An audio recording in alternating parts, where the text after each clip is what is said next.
Office से जब free हो जाओ तब एक फ़ोन कॉल कर देना मुझे, मैं लेने आ जाऊंगा तुम्हें। वो नाश्ते की टेबल पर बीवी से मुखातिब हुआ। मेहरबानी, आप ये जहमत मत कीजिएगा। ऑफिस है, कोई स्कूल नहीं जो छुट्टी के टाइम लेने आ जाओगे। मैं खुद आ सकती हूँ वापस। उसने चाय पीते वक्त बेजारी से उसकी बात का जवाब दिया। मगर मैं तो इसलिए कह रहा था कि शाम लौटते वक्त काफ़ी देर हो जाती है तुम्हें, और तुम अकेली। तो क्या हुआ, बच्ची थोड़ा हूँ मैं जो अकेली घर का रास्ता भूल जाऊंगी। फॉर गॉड सेक, मुझ पर इतनी पाबंदियां मत रखा करो। कम से कम अपनी मर्जी से कहीं आने जाने की आज़ादी तो दो मुझे। उसने शौहर की बात मुकम्मल होने से पहले ही कदरे चिढ़ते हुए अपनी आज़ादी के हक में एक लेक्चर झाड़ दिया और गुस्से में चाय का कप अधूरा छोड़कर ऑफिस के लिए निकल गई। वो उसके जाने के बाद काफी देर तक वही नाश्ते की टेबल पर बैठा उसके बारे में सोचता रहा। उसे अपनी बीवी से बेहद प्यार था।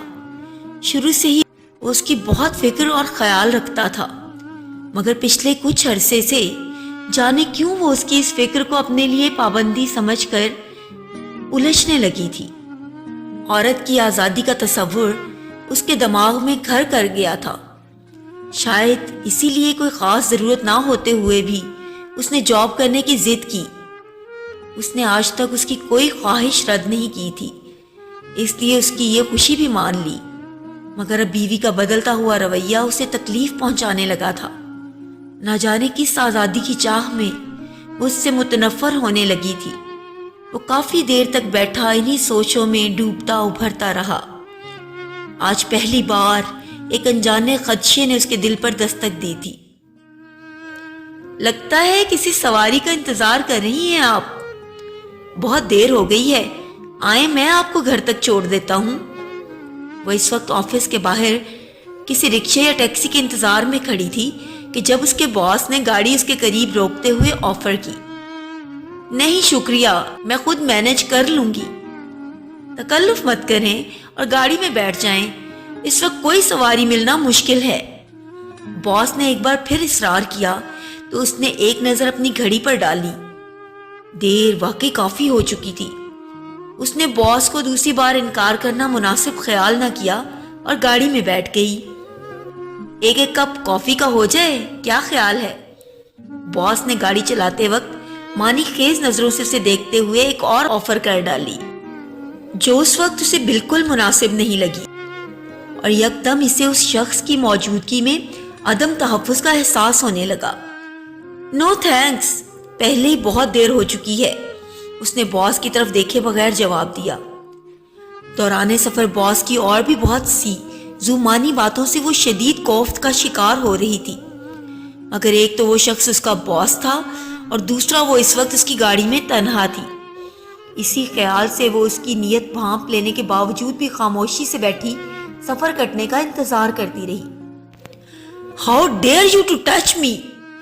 इस बार कुछ ऐसा हुआ कि उसका सब्र जवाब दे गया और वो गुस्से में चिल्लाई, गाड़ी रोको नहीं तो मैं चलती गाड़ी से कूद जाऊंगी। टेक इट इजी, इतनी सती सावत्री बनने की जरूरत नहीं है। जानता हूं मैं तुम जैसी औरतों को, जाओ दफा हो जाओ। बॉस ने उसके शोर मचाने पर गाड़ी रोकते हुए निहायत हकारत से उतर जाने को कहा।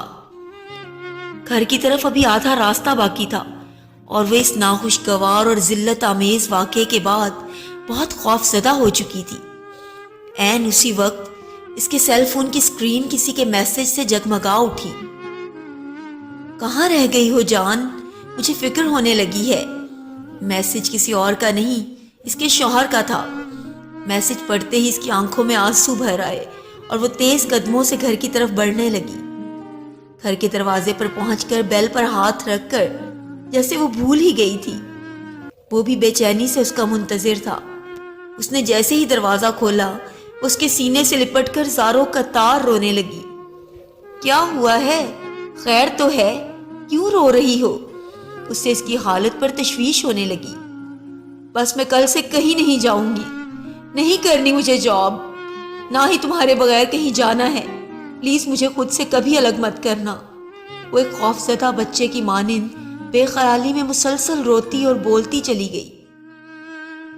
ٹھیک ہے، کہیں مت جانا، اور بھلا میں کیوں دور کرنے لگا تمہیں خود سے؟ اس نے اس کی حالت کا اندازہ لگاتے ہوئے بجائے کوئی سوال جواب کرنے کے حوصلہ دیا۔ اس نے کافی کا کپ اس کے ہاتھ میں پکڑایا اور ساتھ بیٹھ گیا۔ اب کیسا محسوس کر رہی ہو؟ پلیز بتاؤ گی کیا ہوا تھا؟ کچھ دیر خاموش بیٹھنے کے بعد اس نے اس کی پریشانی کی وجہ جاننی چاہی۔ آئی ایم ریئلی سوری، میں نے تمہاری بات نہیں مانی۔ اس نے بالآخر روتے ہوئے اسے اپنی آپ بیتی سنائی اور شرمندگی سے نظریں جھکائے اپنی نافرمانی پر پشیمانی ظاہر کی۔ یہ سب سن کر اس کا خون کھول اٹھا، مگر اس نے اس کی حالت کے پیش نظر خود پر قابو پاتے ہوئے نہایت احسن طریقہ اختیار کیا اور روایتی شوہر کی طرح اس پر غصہ کرنے اور باتیں سنانے کی بجائے اس کے ہاتھ اپنے ہاتھوں میں لیتے ہوئے تحمل سے گویا ہوا۔ میں عورت کی آزادی کے خلاف نہیں ہوں، مگر آزادی کا ہرگز یہ مطلب نہیں کہ عورت اپنے محرم کے اپنی طرف فرائض سے فرار حاصل کرنا چاہے، اس کے اس اختیار کو پابندیاں تصور کرے۔ تم میری بیوی ہو، تمہاری حفاظت میرا اولین فرض ہے۔ صبح تم نے مجھ سے بحث کر کے میرے اس فرض سے روکنا چاہا تو نتیجہ تمہارے سامنے ہے۔ تم میرے لیے اپنی ذات میں مکمل آزاد ہو۔